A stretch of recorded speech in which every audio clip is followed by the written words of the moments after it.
Today I'm joined by Michael Hoggart.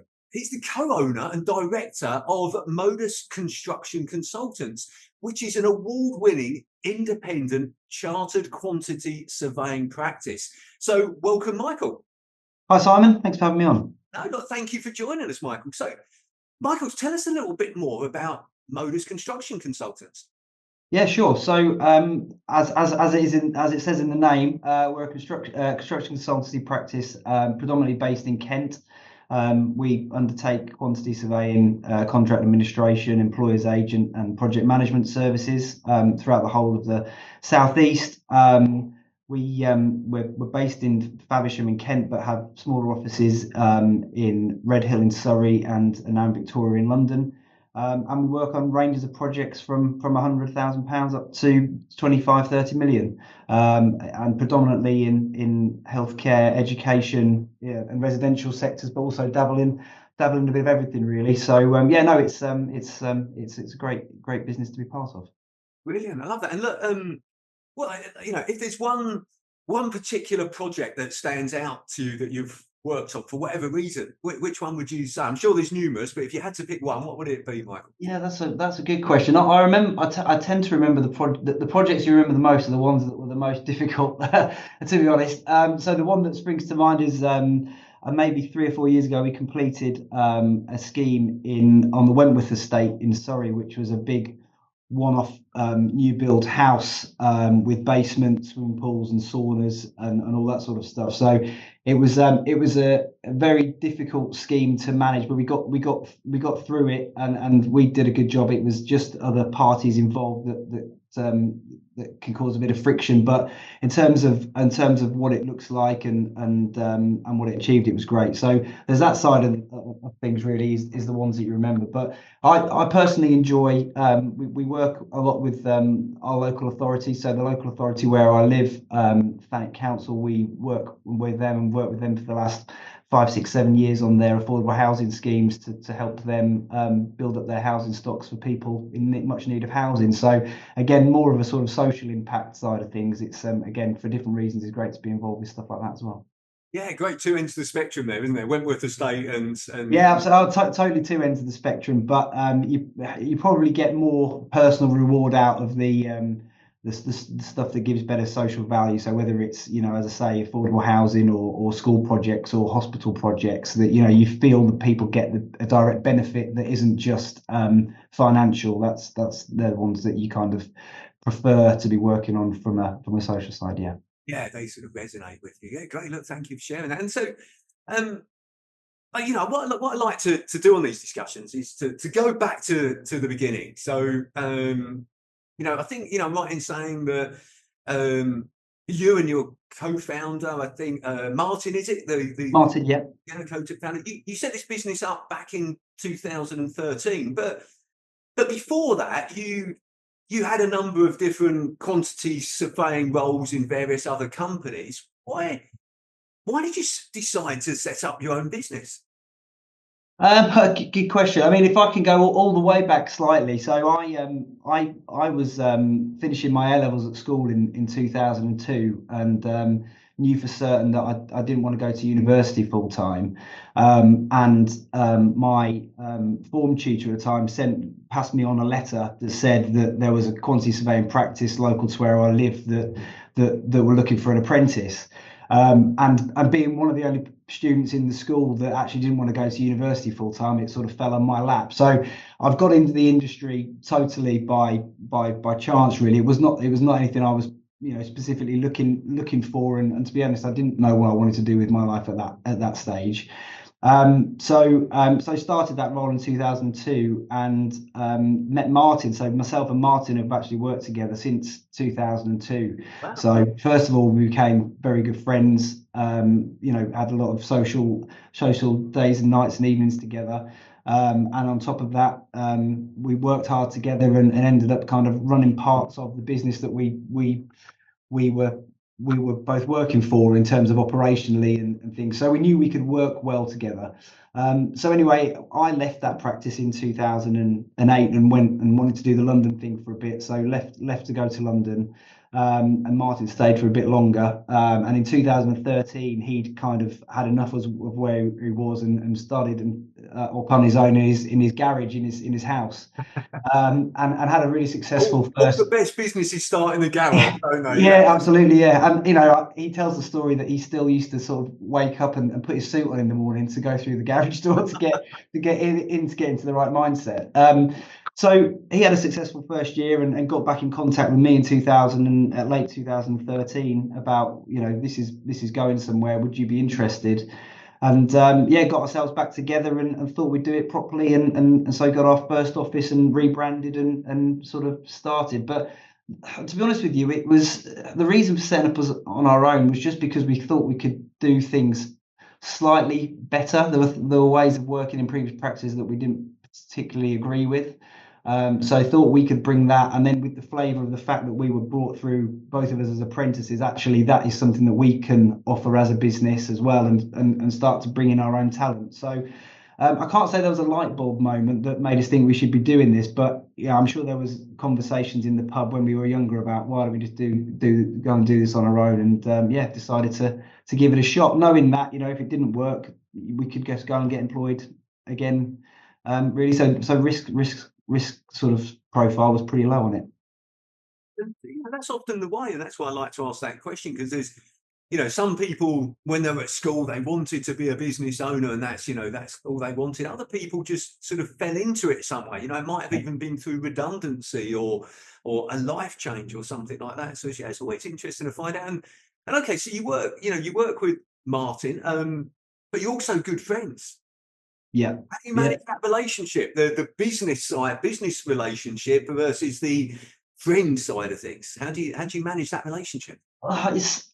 It comes quite naturally to us. I think we're both quite similar types of people, but we both like to kind of we'll have meetings, and we always have disagreements, or we don't particularly agree first of all on the strategy or something. But to be honest with you, we like to play devil's advocate with each other, and I think that actually plays a real beneficial part of the business. We're not afraid to kind of say our feelings to each other, because we have known each other for 23 years or whatever it is now. So I think it's to a benefit of the business. And I think you've just got to be grown up and mature about it. We've never really had a personal falling out. We're pretty sort of strong from that point of view.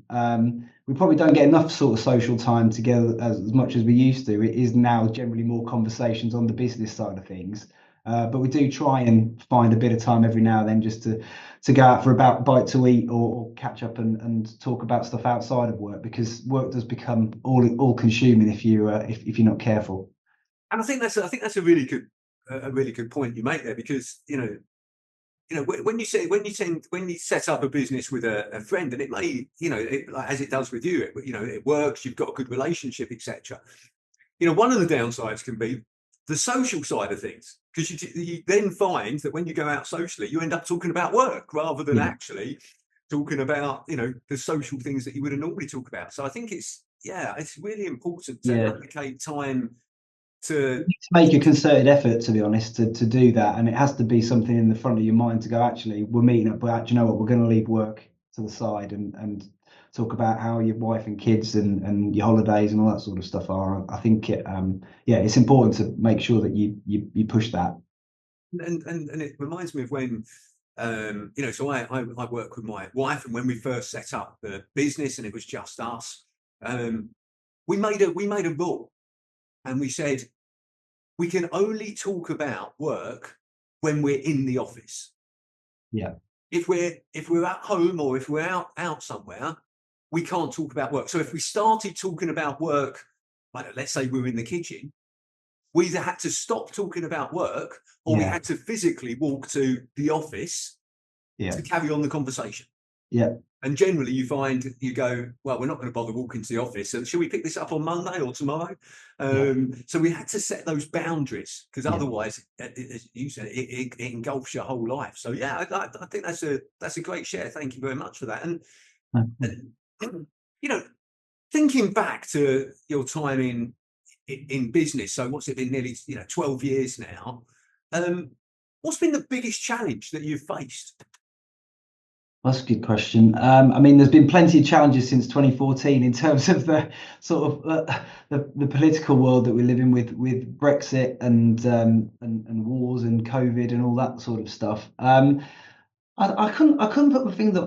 The biggest challenge is probably ourselves. It's probably having more confidence and reassurance that what we're doing is the right thing, and to stop second guessing ourselves as much. You know, we do put a lot on our shoulders to make sure things are right, and actually we've been doing this for 10 years now. We should have some sort of level of confidence that all's going to be okay. But we probably, we do work hard and we do think hard about everything we're doing. So the hardest part is probably that. And also, I was going to come on to this later, but now's probably the right time to talk about it. So we had a period, maybe after our first couple of years business, the business was growing quite well, and then all of a sudden it kind of stagnated, and our turnover just didn't change for 3 years on the trot, really.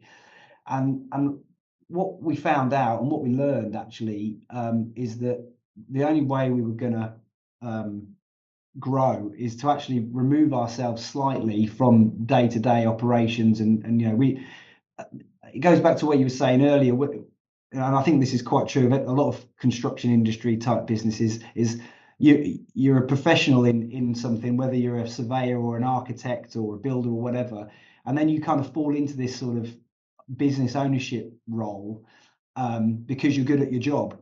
But what you don't get taught is how to run a business and all that sort of stuff. So we were good surveyors who are now running a business, and we now needed to become good business owners that know how to run a surveying business. And that was probably the biggest challenge, is actually trying to take our step back a little bit and go, we've got staff now that can deal with XYZ. Clients shouldn't expect to have us doing every single piece of work, and actually we should have some confidence that the team we're bringing on and the clients will be happy with that arrangement. And it was only when we started to do that then obviously we were then able to bring in more opportunities and to grow. So that's probably one of the most difficult challenges we've had. And again, it's probably more of an internal challenge than it is in terms of anyone else making that change. We needed to change our mindset from working in the business to working on the business. Yeah, and I think that's a really great observation, and it's interesting that you bring that up when we're talking about challenges, because that can be a challenge. And actually, like, firstly, a compliment to you and Martin, because I mean, you've probably heard this statistic before, but on average 90% of new businesses fail in the first 10 years. Yeah. So you're in the top 10% of businesses, so you're obviously doing a lot of things right. So yeah, great work. But those businesses that fail, it's often for the reason that you actually said, because they go into business and they realize, actually, I need to be more than just a good plumber, electrician, planner, architect, whatever it may be. I need to be a great business owner. I need to be good at sales, marketing, management, leadership, finance. And suddenly it's a very different beast. And then people go, do you know what? It was easier being an employee. I'll go back and be an employee. I didn't have all those sort of hassles. Yeah. So the fact that you've recognised and you've actually gone, no, we need to start taking ourselves out of the business a bit and focus on other things. Really intuitive. Yeah, I think that's a great thing. It took a while. We got there eventually. Yeah. Well, great. Well done for doing it. And look, if you could wave a magic wand and solve one challenge that you had right now, what would that be? One challenge that we have right now. I mean, I think if it's for the industry generally, I think there isn't enough labour force in the industry generally. So, and I think that affects us, because that affects the cost of building and the cost of everything, which again prohibits people moving forward with schemes and maybe making schemes unviable. So that would definitely change the industry for the better, is to have a larger workforce. And then that would bring more competition and lower prices in. So I think that would help everybody. I think from a business point of view, trying to think what we struggle with the most. I mean, we've got things pretty much nailed on at the moment, I would say. I think a bit, it would be nice to have a bit more certainty about projects coming through, and actually knowing when schemes. One challenge we do have, and again it's industry wide, is that you're never on an even keel with workload. It is always up and down, and you know, requests for getting pieces of work completed come in last minute, and the expectation. So being able to manage that slightly better would be a real help, because then we can manage our teams better and things. But it's just part of the day-to-day running of this type of business, so it is just something that we get on with. So I don't think the magic wand would be able to help us with that, but yeah, that would definitely be a challenge that would be beneficial. You never know, you never know. But yeah, I mean, and I get that. In fact, I was speaking to one of my clients who part of their business is planning, and they were only telling me today that they got planning for one of their clients today. And I think they said it took them 2.5 years, you know, of trying to get the planning permission to move ahead. So yeah, must be really regulation is definitely something that's holding a lot of things up at the moment. So yeah, as you say, planning now with the Building Safety Act and the requirements for, you know, gateway sign-offs. I know there's a lot of big schemes that are being held up because they haven't got enough people to review those documents and sign them off. So yeah, there's regulation challenges that I think are holding things up. And obviously with the current market and interest rates and things as well, that again, that doesn't help. So it always is just layer of time and cost that's being added on, and investors, developers, clients, they're all having to, you know, take a slightly different view on how to move things forward. And I think that's a good thing, because, you know, to just to highlight is that, you know, there's certain things in the world that we can control. There's certain things in the world that we can influence, and there's certain things in the world that we just can't control. And I personally think the thing as individuals, but particularly as business owners, we need to focus on the things that we can control. Okay. And well, as well as the things we can influence, try and influence them. But if we focus on the things that we can't control, like, you know, the economic environment, like, you know, regulations, all those sort of things, it can drag us down. Yeah. Focusing on, right, okay, what can we control? We've got this environment, we can't do anything about it. And, you know, to give you an example with that, I worked with a lot of businesses during COVID. And you get you know, I worked with some businesses that were very much, well, we can't do anything. You know, and they're blaming, you know, Boris Johnson making the wrong decisions, and the government doing this and the government doing that. But we can't control that. Yeah. Well, and also there's opportunity where there's adversity as well, isn't there? I mean, I remember when we went, if you go back to 2020 COVID, we were like, right, we're all working from home. What type of work can we do? Sites might be closing down, so therefore we're not going to be able to do our project work. What type of work can we do? And I remember we just picked up the phone and started talking to clients that we could do a load of desktop work for, and just pulled in a load of that type of work for the first 2 or 3 months. That's a great example of going, well, okay, there's these things that we can't control, but what you did there was nail it down to, but what can we control? Right, well, this is the type of work we can do. Right, let's get on the phones. Let's be proactive. Let's do it. So, great example of controlling the controllables there. I like that. So what would you say the biggest learning is that since you've been in business? I know you sort of mentioned about, okay, you learned that you need to sort of pull away from the day-to-day partly, but what else would you say would be your biggest learning? Well, I think first of all, I think everyone thinks that you set up a business and you know, you work on it for 2 or 3 years and then you have an easy life. That isn't the case at all. I think, you know, we're in our 11th, 12th year now, and you know, every day is a new day. Every day is a school day, and we're as busy as we ever were. So you're just working on different things. So I think to get rid of that myth is something that would be worth everybody knowing from the outset. But I think it is. I think leadership's a key thing that maybe, again, when you're a surveyor and you're working on projects, you know, we've now built a team, and we need to lead by example and actually have more time for them to make sure that developing in the way we want to develop them, and that they want to be developed. In our business, we sell people and hours. So our staff are our biggest marketing tool available to us. If they're on sites and discussing with clients the work and they're doing a good job, then that is positive marketing for us, and much easier and better than going out and having to try and find a new client or to sell how we do something differently. So yeah, I think looking after the team in the right way, and leading that is something that we've had to again learn from being a team of one or two to now a team of nearing 20. That's certainly something that we've had to bring on board. Yeah. Yeah, and I think it's another great point that you make there, Michael, in that how the business owner's role changes as the business grows and scales. You probably, when you started off with Martin, and it's probably very much the two of you just working in the business, doing the actual work. Really? Yeah.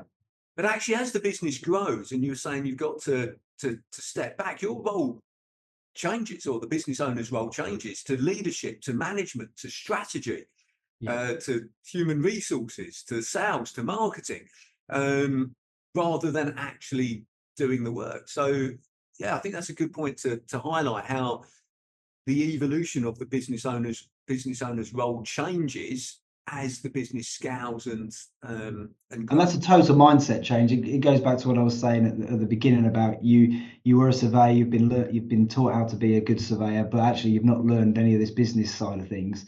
And so you do have to change your mindset to realize, actually, I shouldn't be doing that. I need to lead this team. I need to make sure that we've got this workload coming in, and looking at the bigger picture, really, and the strategy, as you say. So that is, again, something you've got to learn for yourself, and sort of take yourself out of that day-to-day noise and think about it, spend your focus and time on that sort of stuff.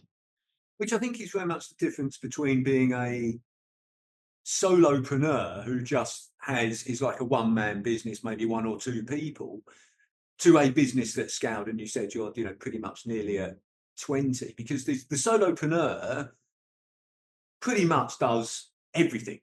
Okay, they've got to do the sales and marketing and finance and the day-to-day operations. But as the business grows, you've got to start to get other people to do those things for you, the day-to-day operations, the sales, the marketing, because otherwise you end up in a bottleneck for the business, and it can't grow any further. So, and I always say along those lines, Michael, I always say that in a business, people generally get promoted to their highest level of incompetence. Okay, yeah. Which is a really weird thing to sort of say, but what I mean by that is that you do a good job, and then you get promoted to the next level, which might be from going to supervisor, and then you get promoted again, and you go to assistant manager, and then you get promoted again, you go to manager.